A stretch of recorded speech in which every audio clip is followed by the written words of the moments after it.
Alright guys, what's going on? Welcome back to the next episode of Monza here for Season 2, Episode 8, the Italian Grand Prix.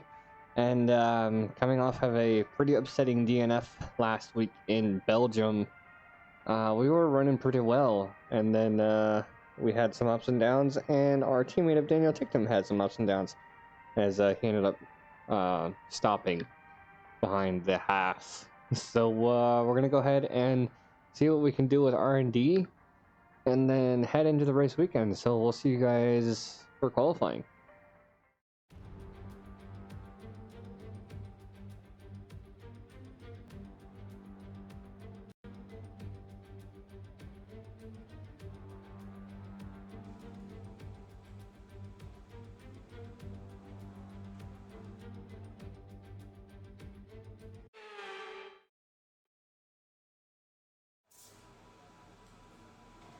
Alright, video is a little choppy coming into Monza here, and I checked the R&D chart for this weekend. It seems like Ferrari's on top of the chart with Red Bull behind, Mercedes, McLaren, and then ourselves at Unity Motorsports. So a very questionable weekend here as to see who will come out on top. But yeah, so Daniel Ricciardo, Lando Norris, and McLaren, they're just one up from us. And then expecting to see a good showing from Ferrari of Charles Leclerc and Carlos Sainz this weekend. So let's stop wasting our time and get out on the track.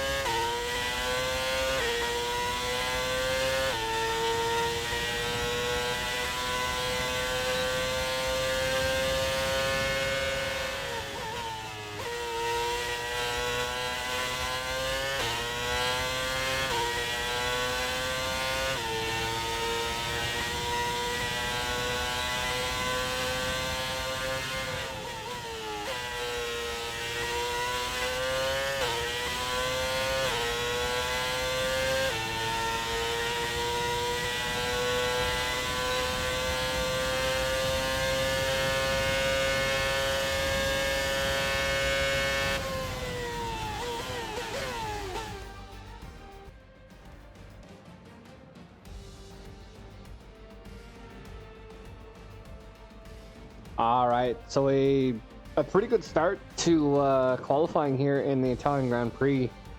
Provisional P5, my previous time with a 122.7. It was, I knew on that final run for softs I was going to be knocked out of Q1, so I had to make sure to be extra cautious on those key points on the track and hit my marks, and we apparently did. Dan Ticktum actually progressing very well with some of the upgrades that we've been getting. We still have another 4 to go before the end of this season, as Dan Ticktum gets P9 in qualifying 1, as Max Verstappen rounds out the top 3 with Carlos Sainz and Charles Leclerc on the Ferraris. Mercedes gets split up by myself, Daniel Ricciardo, and Gasly. And then one Renault of Lance Stroll in P10. Let's see, both Aston Martins, both BMW Williams, one Audi Motorsport, and one Renault knocked out of Q1. So both Haases make it into Q2. And Sergio Perez back behind Mick Schumacher in P13. So let's get right to qualifying 2. Let's get back out on the track.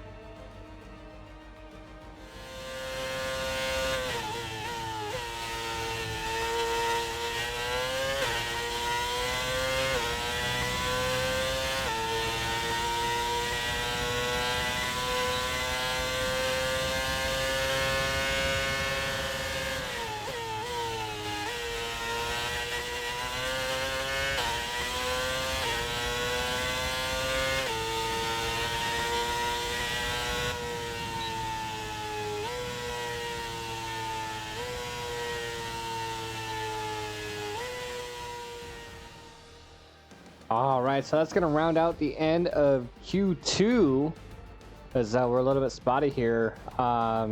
We get knocked out because we had some floor damage that we had to have repaired, and we couldn't improve our time. But Daniel Ticktum starting in P7 here in Italy, as we're going to be sitting back in P15. I feel very uncomfortable about this because on my end lap I ended up going over the curb trying to take my time, and I had some other people around me trying to make their qualifying runs, so I was trying to get out of the way. Very unfortunate, because by the time the repairs were finished, it was already too late for me to get back out on the track and try to cross the line. So yeah, we're going to be sitting towards the back of the field in P15 unless we have some other penalties coming up. So we might get 3 or 4 placements bumped up, and hopefully we can start in the top 10 for a good strategy, as we are starting in the rain. So we're going to be starting from intermediates, I do believe.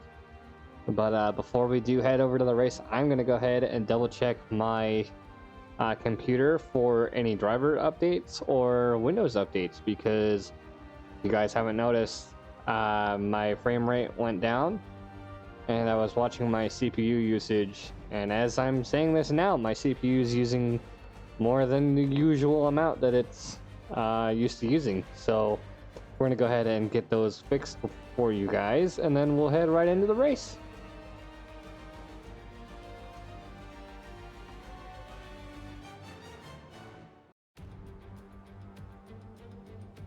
It's time for the Italian Grand Prix once again, here at the beloved and iconic Autodromo Nazionale di Monza.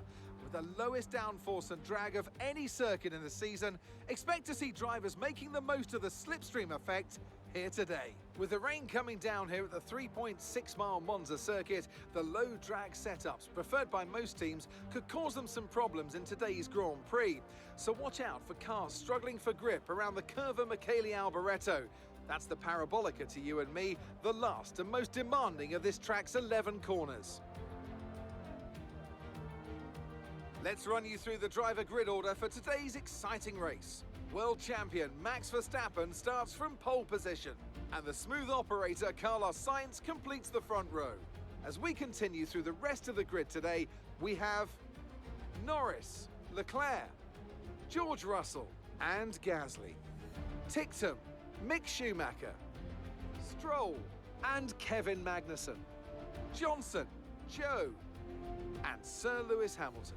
They'll be starting further back after an earlier grid penalty.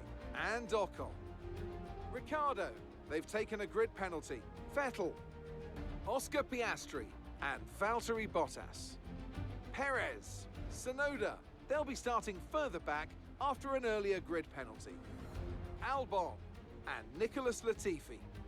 Which of these talented drivers will come out on top today? Well, it's not going to be plain sailing for our drivers today, although with the sky falling as it is, perhaps sailing isn't too far from the truth.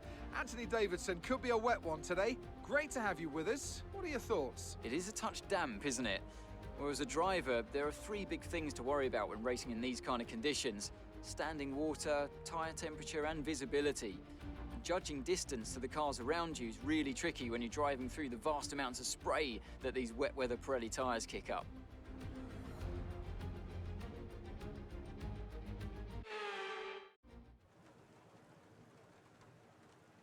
All right, so we're not quite in the top 10, starting in P11 here.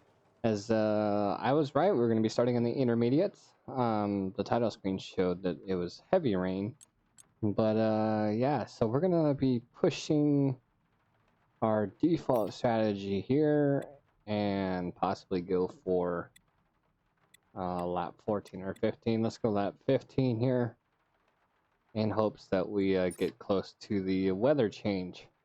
So let's get right to it.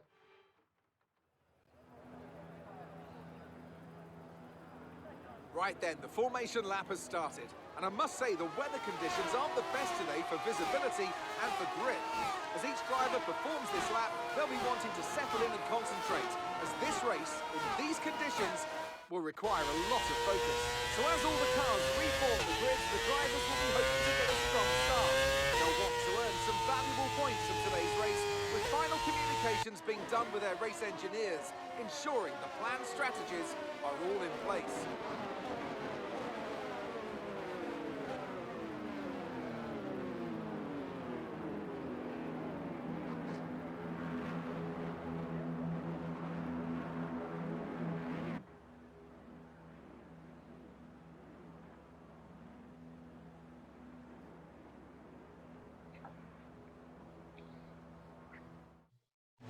Alright, so we are reformed at the grid, our 5 red lights, and not a normal start to our videos here, but we're going to be actually going through this with a very upsetting start. We were starting at P11, dropped down to P14, and then about maybe 2/3 of the way through the first lap, we dropped back down to P19.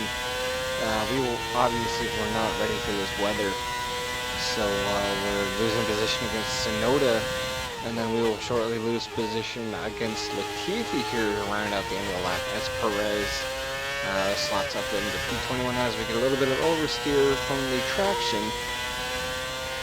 But moving on to lap 5, we're back in P20 ahead of Piastri, and we finally get our footing down and try to regain some positions on Tsunoda, but as we're coming back through sector 3 here, previously before the cut, my mechanic said that there was an issue with the vehicle, so we're double checking to see if there's anything wrong with it. And then we get an engine failure, so it's our 3rd mechanical failure for the season, and only 6 laps into the race in Monza here, so very upsetting finish to this race weekend.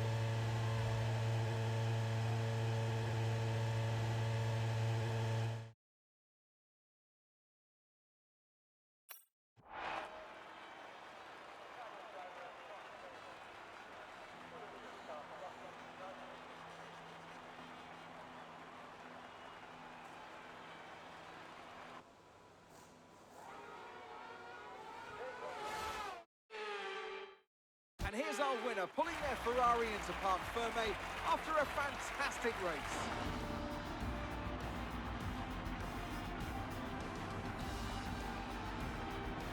So, Anthony, what made the difference out there today? Rain always has the potential to liven up a race and mix up the order, and they've taken full advantage of that to claim the victory today. It's always a bit of a lottery when the conditions are like this, but they've managed to stay on circuit and have come out on top.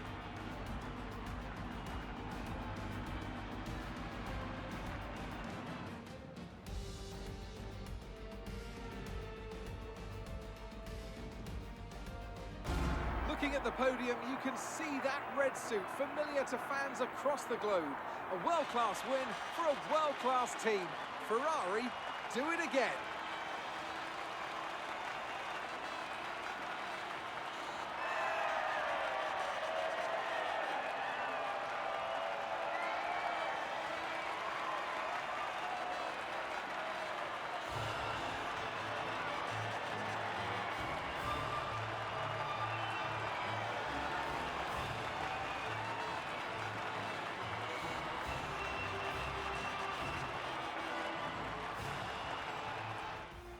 And now let's take a look at the driver's standings. Charles Leclerc's points today take him to the top of the championship standings. Some amazing talent out on the track today. But Anthony, who would you pick as your driver of the day? Well, there was a lot of incredible driving out there today, but if I had to pick someone, it's got to be Sergio Perez. Fantastic driving. It's time to check out the constructors' standings. It was a tough race for our championship leaders who lose ground at the top of the table. After an event like that, who knows what the sport has in store for us next time out? Be sure to join us once again as we continue to bring you all the excitement of Formula One. Alright, a very unfortunate weekend for us here in the Italian Grand Prix. A very bad start off the start of the race as we drop out of the fucking midfield. And then as soon as we get comfortable, we have an engine failure. And it was a brand new engine part that we put in. So we're gonna have to go ahead and take a look and see what part of the engine faulted out, to see if we have to take a penalty for the next race. So there's not much else to that. So we're gonna go ahead and jump back into the menu and take a look and see what part faulted out for us.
Our running costs are significantly less than the income we're pulling in. I suggest we start looking for opportunities to spend that profit margin. All right, so here we are back in the menu. Pierre happened last race caused by an issue with one of our components. No R&D back from it. Identify the cause of the issue. We're gonna go ahead and see. It was our kinetic MGU. So ERS. That probably was part of the issue during the beginning of the race too, to try to get back into our footing. So we're going to be slapping on our third component. We will be able to last the rest of the season with this third component. But yeah, so 3 DNFs so far this season, I believe. Yeah, so the first race, last race, and this race. So I guess it did turn out that the last component to go out was... I actually don't know here. Because this was not... The heat unit... I guess it was the heat unit that went out. For the Belgian Grand Prix. But Dan takes them just outside of the points in P11 as we round out towards the end of the season, and very unfortunate for us as we go into the next race after a pretty great period. So Singapore Grand Prix in the next episode. We will see you guys later.